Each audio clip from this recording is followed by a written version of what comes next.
coronavirus, les entreprises franches impactées.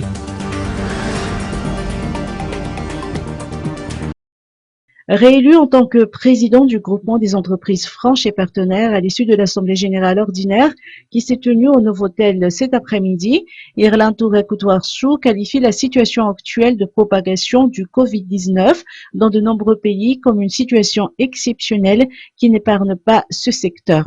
Les entreprises franches, comme tous les secteurs du monde entier, ils sont impactés directement aussi par cette épidémie de coronavirus. Déjà, nos marchés sont impactés. Pour ne parler que de l'Europe, une très grande partie de l'Europe est bien partie pour le confinement, ça veut dire l'arrêt de toute activité non essentielle. Par exemple, pour ne parler que du textile, beaucoup d'entrepôts en Europe sont fermés, ne peuvent plus prendre en charge les livraisons des entreprises franches tant qu'il y a un arrêt momentané, par exemple, des livraisons d'entreprises.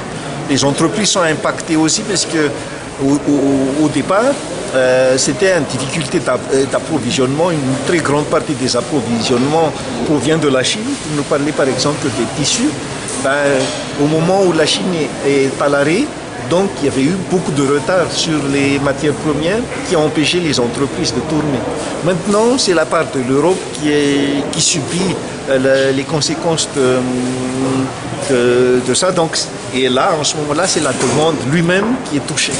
Donc, les entreprises sont vraiment en difficulté, comme toutes les autres entreprises du monde, j'imagine, par rapport à cette épidémie.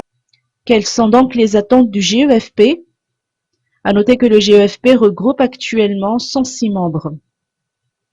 Donc, il est urgent de considérer, nous on remercie beaucoup l'État de prendre en compte cet aspect humain et l'aspect sanitaire sur les mesures qui ont été déjà prises, on salue, mais il ne faut pas non plus que l'État oublie la partie économique. Parce que qui dit entreprise, dit emploi à l'intérieur.